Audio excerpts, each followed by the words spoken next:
Hello, this is the FCI Podcast. I'm Attila, Márton, and my guest today is Zazie Todd, who is the award-winning author of book WAG, The Science of Making Your Dog Happy.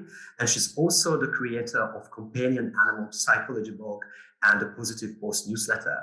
And the companion animal psychology website celebrates its 10th anniversary. So congratulations and happy birthday.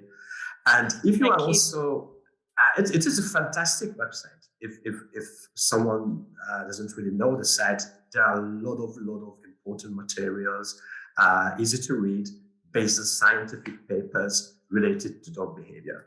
And if you are also involved in cats, Zazie's next book, The Science of Making Your Cat Happy, will be published this May 2022.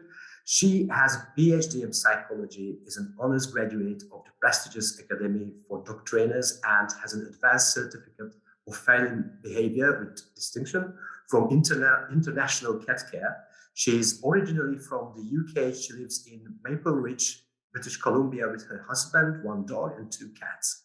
And today we talk about the early life of dogs. We already had an episode with Dr. Nick Shalemo on this topic from the aspect of health. Now we're going to talk about dog behavior and how this period affects and connects to future behavioral problems. Am I right that the very first days and weeks of a pup's life seriously influence or can influence dog behavior, especially behavioral problems in the future? Yes, you're absolutely right. Those early weeks in the puppy's life are very, very important for the future behavior of them as an adult dog. And especially we're going to talk quite a bit about the sensitive period for socialization, I think, today, because that period is incredibly important for the puppy learning everything that they need to know in order to be a friendly, confident, happy adult dog and not a dog with behavior issues. So those things that happen in the early weeks are incredibly important. So can I say, just jumping at the final conclusion of our discussion, that many behavioral problems or the potential to behavioral problems are defined during this really early stage, during the sensitive period? Yes, the potential. I think it really matters, and there's a lot of research that shows that what happens during the sensitive period is very important. And if things don't go very well during that time, then there is a possibility of an increased possibility of behavior issues later on, including aggression. So there's a lot that both the breeder can do and the new home can do, which we can talk about today. And of course, the very first few days are still important. So the sensitive period doesn't begin until the puppy is about 3 weeks old, but even those first few weeks are important as well. So there's a lot happening, from the birth of a puppy until they become an adult dog. There's a lot going on. Good. So start at the very first day when a puppy gets born. What happens? Yeah. What happens then? Because you mentioned, if someone is interested in the topic and read about the sensitive period and the importance of the sensitive period, they know about it. But you mentioned that even before that is an important period, because at the first some days, puppies can't hear, can't see, they are blind, they are deaf. But what is happening? Do they react to the environment? Is there anything which has effect on the future behavior during the very first? So, yeah, you're right. So they're born, they have their eyes and their ears closed. They are not very aware of things that are going on. They can't even regulate their own temperature. So they're relying on the mother for their temperature regulation and to keep them nice and warm. And she's helping them. So she's obviously giving them food through milk, and she helps them to eliminate by licking them to make them to eliminate. And they're spending most of their time sleeping. But what is important in those early stages, including when they're in the womb, is that the mother should be having an easy time. So, because if the mother is stressed, then that's going to be kind of passed on in that it's going to affect the puppies at that point. So if you have a mother who's about to give birth, or she's just given birth to some puppies, you really want to make sure that you do everything you can to help her be comfortable, to have enough food, to be the right temperature, not to be stressed by anything that's going on, because you don't want those stress hormones to be ultimately affecting the behavior of the puppy. So it's about 2 weeks old when the eyes and the ears open and the puppy can start to hear and see things. And it's like there's a lot happens between 2 to 3 weeks. They start to move around. They will startle if they hear something. So we know that they can be frightened. It seems as if they can kind of be frightened at that stage. And we call this the transitional stage. And then the sensitive period begins at 3 weeks and it goes on until about 12 to 14 weeks. And that's this period when we want to do as much as we can to socialize the puppy. And so obviously this begins in the home of the breeder because the puppy is still with the mother and their litter mates at this point. Hopefully they are there for the whole yes.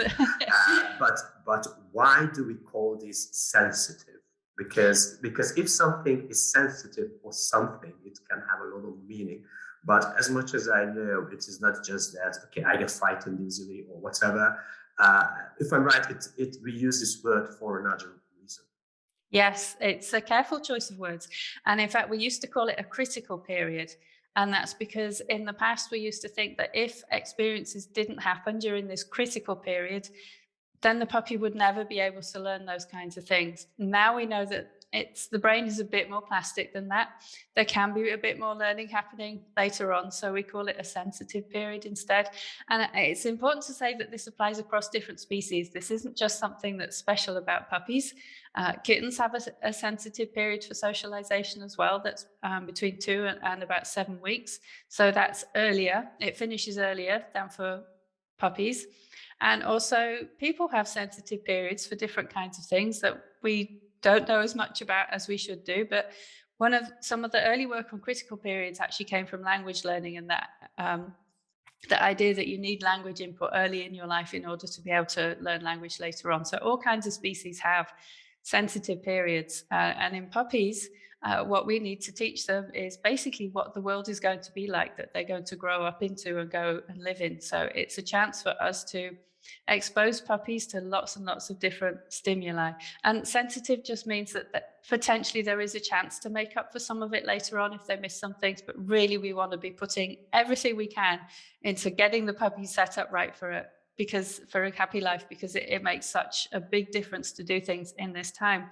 And later on, for example, puppies might be afraid of something, or adult dogs might be afraid of something, and the simple reason could be that they never came across it when they were a puppy. So that's how important this period is. And sensitive it's a very careful choice of words to show that this is a really sensitive period when the brain is sensitive to lots of different information. And all those inputs are really critical to teaching the puppy what life is going to be like and help them get used to what they need, for their future life. So in other words, during this period, your puppy's going to live in a home. So during this period, the puppy needs to be in a home and not in a shed or a garage or something like that. And that's one way in which they'll start to get used to the kinds of things that happen in a house and the sounds that you have in a house and so on.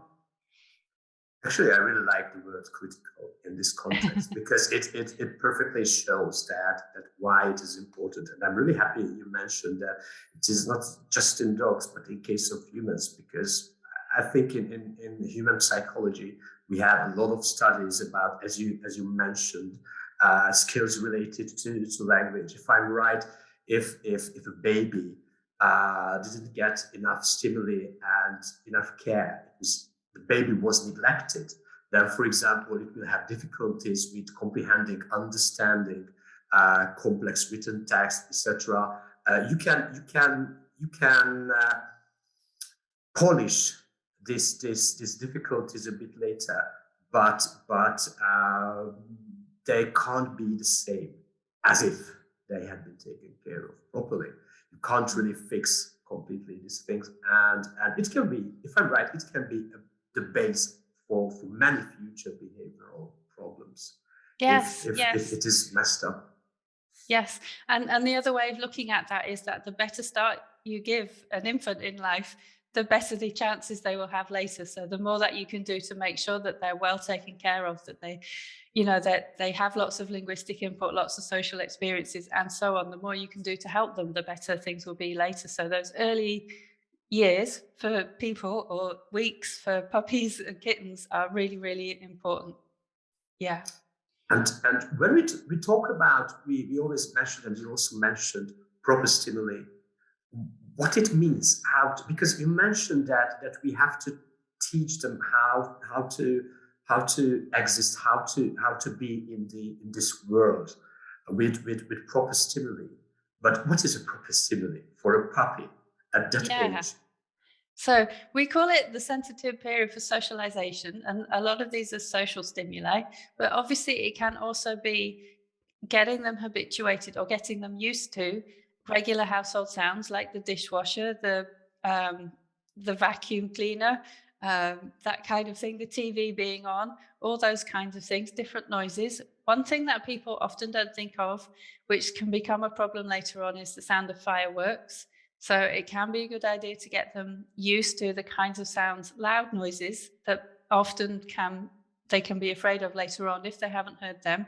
But it's really, really important to know that the point is not to frighten the puppy. You absolutely must not scare the puppy. So you can imagine that if you played fireworks really loud, you could easily frighten the puppy, and you absolutely don't want to do that. So if you want to do a good job of it, you want to play the sound really, really quietly. And you can even start with it so that it's barely detectable. And then if the puppy's happy, then you can increase the volume a bit and get them used to it a bit louder. But you really want to make sure that you're keeping them happy and comfortable and not stressing them out. So that actually applies not just to sounds, but to any kind of stimuli. So if you give the puppy a choice and you make sure that they're not being frightened, then that's helping to set them up. So you're thinking about positive experiences with noises, different surfaces. So carpet, you might get them used to grass and used to gravel, for example, that kind of thing. You might have little climbing frames for them to climb on, or just lots of different things for them to get used to. And then also you want them to get used to all kinds of people of different ages, including children, because obviously they're probably going to come across children in later life. And there is some research that shows that if they have been socialized to children, then as an adult dog, they will be better, more calm and more keen on meeting children, and less likely to be afraid. Whereas if they haven't really met children during that sensitive period, then they're more likely to be afraid of children later on. And of course, people get puppies, maybe they're going to have children later, or they'll have other children in their life. You can't expect a dog to grow up afraid of children. It's not a good thing to aim for. Yeah, I think, yes. I was just thinking about this because compared to adults, children has slightly different behavior, and when I'm sure it can be confusing for a dog if it only got used to adults. It can be a bit confusing to see the patterns in the behavior of the children, because I'm just thinking about kids I know, and they behave differently compared to adults. And it can be, I'm sure it's confusing for a dog. I've never thought about that. Thank you. Yes. and okay, we want to give positive stimuli or a positive environment. Can you overdo it? Can it be a problem that, okay, I have dogs, I listen to this podcast episode, and yeah, I have to give positive things to dogs, and from the aspect of human, the most positive thing is to pat, to hug puppies, to express that, oh, I love you so much. Can you overdo this? Can it have any kind of negative effects on the behavior of the puppy? So you can overdo it if you frighten the puppy, if you do something that's too much. So that's why it really helps to give the puppy a choice. So, for example, there used to be a trend that fortunately it's not so popular now, where people used to play pass the puppy, and they would pass the puppy around lots of different people. But then the puppy doesn't have a choice of whether they go to this person or not. And so that's not as good for them as if you were to try, each of you, to encourage the puppy to come up to you and give them a choice. And they have that kind of choice and control, and then it's a much better experience for them. And so with children, you mentioned children do behave quite differently. They can be a lot louder. They can be quite unpredictable sometimes in the movements that they do. So you always have to remember, with puppies, like you would with an adult dog, you need to make sure that you're supervising very closely, that because young children don't understand in the same way that adults do. They might accidentally hurt, like they might be trying to pet a puppy or a dog and they might accidentally hurt them. So you have to be very careful if it's a small child that you'll guide their hand in petting them so that they can't accidentally hit them, just because they don't have that kind of motor control. They're still learning it, obviously. So you have to be quite careful with that and make sure it's not too much. So always watch your puppy and make sure that they're happy and they're comfortable. And hopefully they will be playful and having a nice time. And that's what you want to aim for. And if something goes wrong and you realize that you have accidentally scared the puppy, then first of all, stop whatever it is that is being frightening, and then see if you can do something to turn it around, which might be to make it into a playful situation, or it might be to give them some treats or some petting if they like that, to try and make it more positive. So with a very small puppy, you're actually looking at quite small things. And then as time goes by, you can get them used to them in a more slightly more intense kind of way. So you can have kind of gradual increases in the types of exposure. The other part of your question, though, about can you do too much? I mean, it's a really brilliant question. There was a lovely study done by the Guide Dogs for the Blind. And so they have a breeding program. So you can imagine they want their puppies to become seeing eye dogs or guide dogs, depending which version of English you speak. So they have a really amazing socialization program. But they thought, can we do even better? And they tested an extra socialization program on top of that. And then they compared the puppies that had had their extra socialization to the ones that had just had, I want to call it their basic program, but it's not basic. It's better than almost anybody in the world does. It's like an amazing program.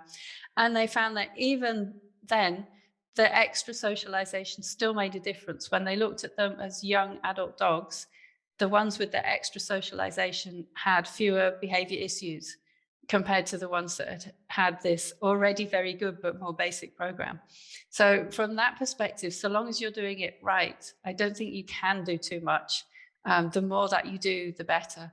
And I think what we do know is that most people aren't doing enough. Most ordinary dog guardians, when they get their puppy home, they're not doing enough to socialize their puppy. So the more it is, the more the better, but always with an eye on what the puppy's comfort level with, giving them a choice and control and making sure that they're happy and enjoying the experiences. I think it is really important to just choosing the right way to socialize your puppy and choosing the right kind of stimuli. It is very important that you consider this whole situation as an interaction, not just because at a very early age, you can see, it depends on the breeds, but you can see the differences in each individual within the litter. So you can see which one is a bit fearful, which one is a bit shy, which one is really dominant and want to control everyone in the litter. And I'm sure you have to take this into consideration, the character of the puppy, the early traits of the puppy, because if a dog is too fearful and you see that this was enough, for example, playing with the puppy or doing anything together, and you can see on the body language and the behavior of the dog that, okay, thank you, it was fantastic, but leave me alone, please. I would like to have some rest. Then you let the puppy rest and not just go on nagging him or her. And, come on, play. You need stimuli. Am I right with that? That you have to, and you can monitor the behavior of the puppy. Yes, you can. And that's a really good point, because a shy puppy may not be so keen to play with other puppies. One time when you especially might see this is if you take your puppy to puppy class, you will find that some of the puppies will be shy and some of the puppies will be a lot more bold. And it's often best for the bold puppies to play with each other and the shy puppies to play with each other. So a good dog trainer at puppy class will be supervising that very closely to make sure that none of the puppies are getting overwhelmed. And you can separate the puppies and do what we call a consent test. Like if you're worried that one puppy is kind of finding the play too much, you can separate them and then give them a choice of whether or not they go back into the play. And if they do, and actually often they do, then that shows you that they were enjoying it after all. But it's really important to make sure they're not overwhelmed. So a bold puppy, right from the very early on, you can see that, some puppies are more bold than others, and the bolder puppies probably will be happier with a wider range of experiences, and the shyer puppies might need a bit more time. But if you're giving them a choice and paying attention to those things, then you can make sure that the socialization is good for all of them. You don't want anything that's frightening any of them. The last thing you want to do is frighten a puppy. All those litters, puppies, I saw and experienced in my life. You can really see the differences individual puppies from really at an early age, and actually it is fantastic. Even it's fantastic to see how rapidly they develop, how they react to noise, to the TV, to music, to someone passing by. It is incredible. Am I right that this whole thing, sorry for the word thing, but this whole development process is really connected to the development of the nerve system? Yes, it's really to do with how the brain is developing. And during those periods, it's developing so much. And actually, the brain is putting out lots and lots of new neurons. And then later on, some of those are going to actually be paired back as to just the ones that are more needed. But to begin with, there are lots and lots being put out. And that's why the brain is so plastic and why the puppy is so open to all of these new experiences. Yeah, so it's an amazing stage in development. And I think actually, just to go back to why this is so important, because it's so important, that means something that everybody needs to know if they're going to get a puppy is that they need to ask something about what was being done for socialization at the breeders, because as you know, a lot of people will go to a commercial breeding establishment, and sometimes the conditions there are not so good. And in some cases, unfortunately, as we know, that actually can be very bad, depending. And so you need to ask if those socialization experiences have been happening, because you want to make sure that the puppy you bring home is going to grow up to be, the lovely family dog that you're hoping for. So if you ask those questions, then you can make sure that that socialization has been happening, because this period starts at 3 weeks when the puppies are very, very small. So it's important for breeders to have a good socialization program, and then to pass it on to the new puppy's guardian to continue in the home.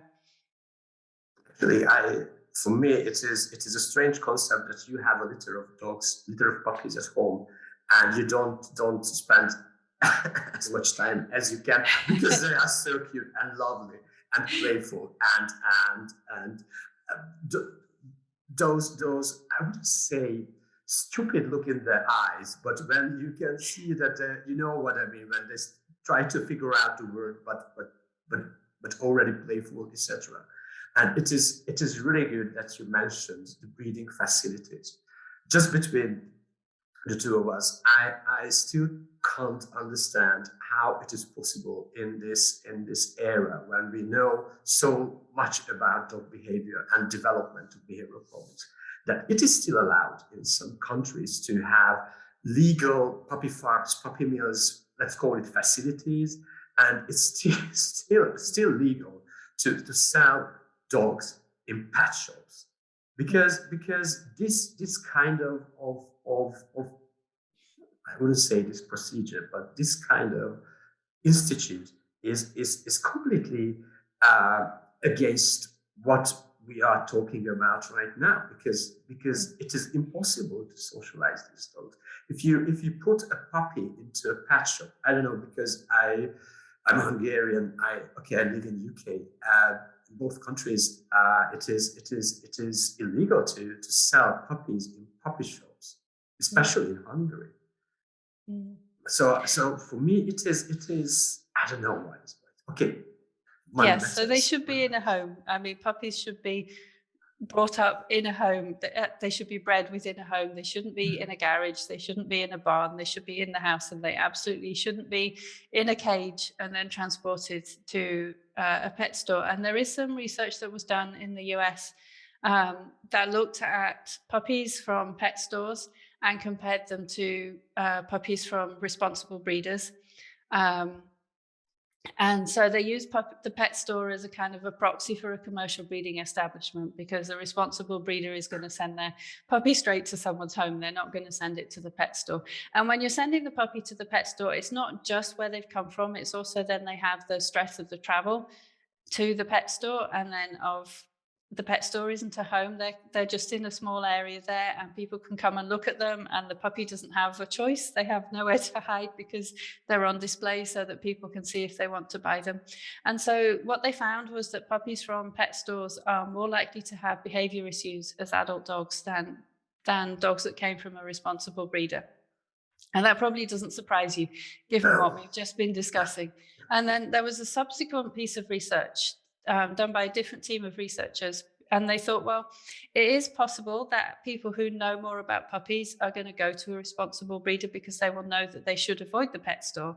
So it's possible that aspects of the dog's guardian have something to do with that as well. So they did a similar kind of study, and they compared puppies from pet stores to puppies from a responsible breeder, but they took into account what the guardian knew and their experience of having dogs before, and they still found a difference. So even once you take the guardian's knowledge into account, it's still the case that puppies from a pet store are more likely to have behavior issues as adult dogs compared to those from a responsible breeder. And that includes the risks of aggression to people within the family, for example. So, I mean, that can be quite a difficult thing for people to deal with. So it just underscores how important it is that we take good care of puppies and give them good socialization experiences and make sure they're brought up in the right kind of environment to begin with. Yeah. And it's horrifying to think of puppies live in puppy mills, and especially some of the cases that you see of the very large commercial breeding establishments. Those conditions are not ideal for puppies at all. Yes. So far, we were talking about that it is the sensitive period is critical because it defines the temperament, the behavior. It has a lot of effects on the future life of the dog. It is, let's say, decided during those some weeks, and it is just logical. It makes sense that if it is missing out because the puppies are born in such a facility where there is not enough stuff, they don't care about that, they can't get the proper stimuli, of course that it will be a problem. And of course these puppies will have behavioral problems in the future. And that's why I don't understand why these facilities are still legal and why pet shops are legal. Because if we are talking about another animal, hamster or something like that, okay, they have different problems, but they do not need to develop so probably deep is not good word, so complex interactions in the human environment. Because if I buy a hamster from the pet shop, it will live at its own place. But if I have a dog, I will go to the park, I will go to the mall, the dog will meet other species, humans, cats, whatever, depending on my environment. So a dog really needs to learn lot of skills and how to behave differently in various situations. And if the dog doesn't get the chance to learn all these not to learn, but to have the chance to develop its skills in a full potential scale, there will be problems. And we know that behavioral problems in the future will trigger further animal welfare problems like abuse, abandonment, etc., etc., etc. So it is really important. Yeah, and obviously we want everyone to take good care of their hamsters, but we don't have the same expectations of how they will behave in the world. And as you say, dogs go everywhere. And unfortunately, we know that for dogs under the age of 3, behavior issues is a really significant cause of euthanasia. And so much of that could be avoided if people had socialized the puppy properly and got the puppy from a responsible breeder who had socialized the puppy too. So in several different countries, there's research that shows that it's the main cause, but it's also the second cause is usually health issues, and then road traffic accidents also are a cause, and in some cases that will have a behaviour component because of maybe the dog not coming when called, or the way that the dog is behaving around cars or something. So I find that incredibly sad, and I think the more that people do to socialize their puppy and to get it right, to go to a good puppy class, to get their puppy from a good breeder, the better it is, and the less likely you are to have these more serious problems later on. I agree. It is a complex chain of events in the future. Yes. That's why it's important. That's why I'm happy we are talking about this topic. But let's get back to excuse me. Let's get back to the sensitive period. You mentioned it lasts up to 12 to 14 weeks. 14. Yeah, so we don't know exactly how long it lasts for. And it's also possible that it lasts a slightly different length of time depending on the litter of the puppies. And that just underscores how crucial it is to do what you can in those early weeks, because you don't know if you've got until the end of week 12 or the end of week 14. So you want to do as much as you can in that time. And what is the safe time to separate a puppy from the litter? From because I think it's a very interesting and important question. Yes. So I think in a lot of countries, 8 weeks is taken as the time. And in many places, that's kind of a legal requirement that you can't send a puppy to a new home younger than 8 weeks. And that's because it's good for them to be with the mother. Different breeds will wean at different ages, but they need their mother's milk for as long as they should naturally be getting it. So that gives them enough time to be weaned. And also it gives them those early experiences with the other puppies in the litter, which are really important for their social development as well, because they learn a lot from being with their other puppies in the litter too, especially in terms of play behaviours. So about 8 weeks, and then it depends a bit, because some people might suggest that later would be better. But the thing is, because there is this limited time and we want them to get used to the environment in which they're going to grow up into, it really helps for them to be in the new home during that time and for the socialization to be continued within that time.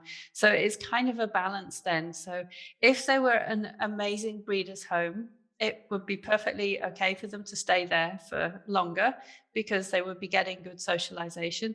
If they've come from a commercial breeder and they haven't been getting such good socialization experiences, you as the new puppy owner want to be able to get on with that yourself. So you would want them yourself. So I would say 8 weeks really. And then it's very important to make sure that the new home is continuing any socialization that hopefully the breeder has begun. That is the next thing I would like to talk about.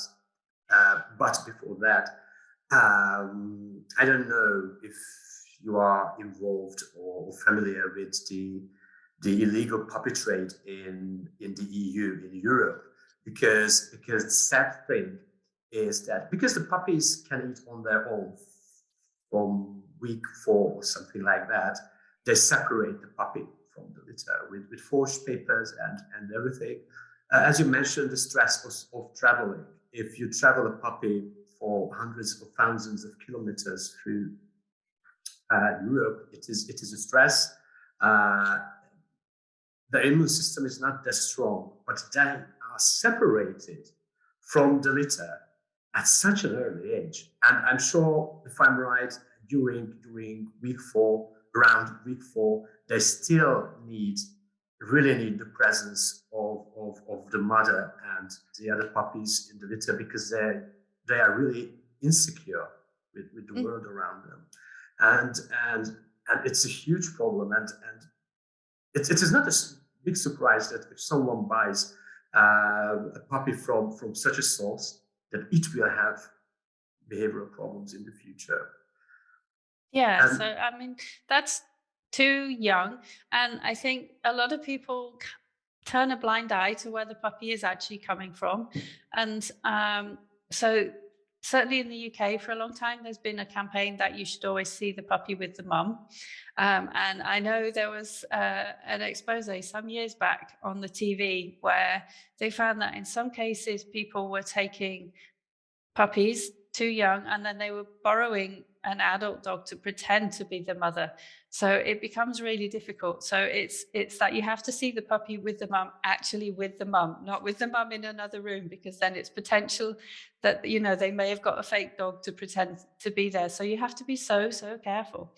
And you really want to see the puppy with the mum and know that they are the mum, and that gives you some confidence that you've gone to a responsible breeder, not to a puppy mill. And if someone is offering to meet you in a car park, which happens here very much where I am in Canada, a lot of people, they will ring up to get a puppy and they'll say, oh, I can bring it to this car park near you and we can meet in the car park. And then you have no idea where the puppy has actually come from. You haven't seen them with their mum.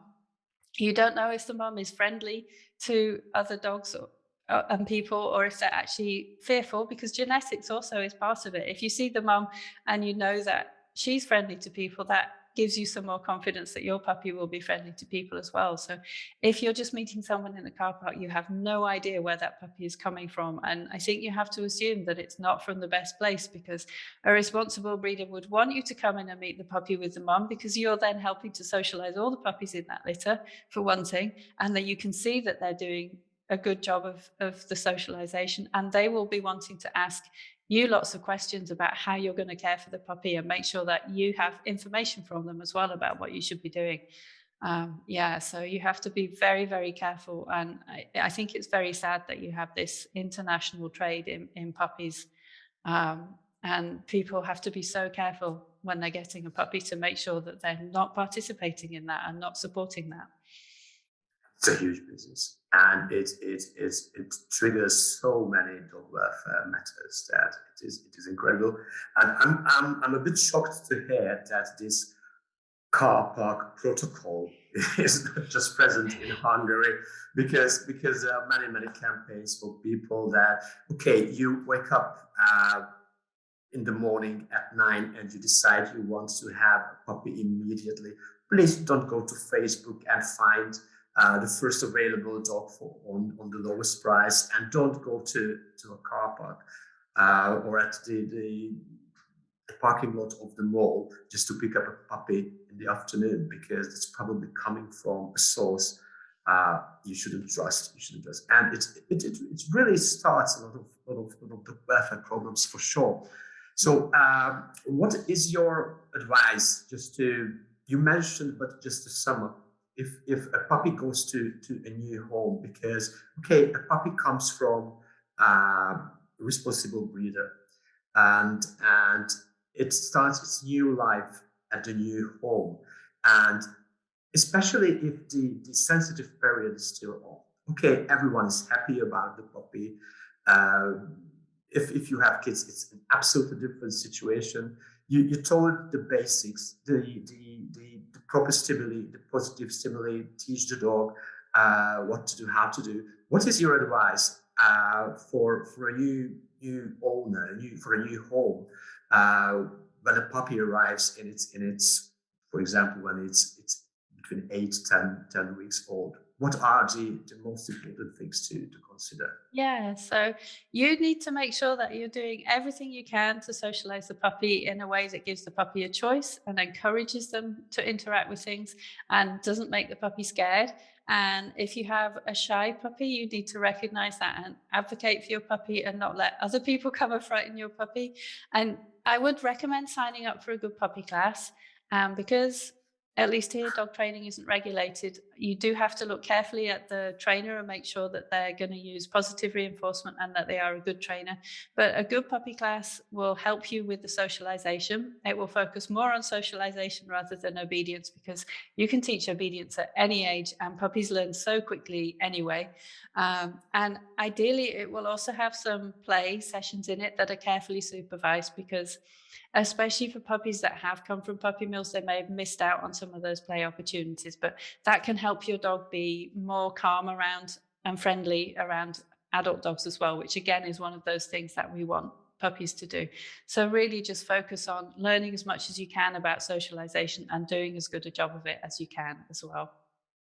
And you will have a happy life with your dog together later for many years, because you shouldn't forget about, one shouldn't forget about that it is a long commitment with dogs, and dogs are fantastic creatures. I think they are really complex. They complete so many things in our lives and can give comfort really well. But we also have to do our own homework. Otherwise, it will not work.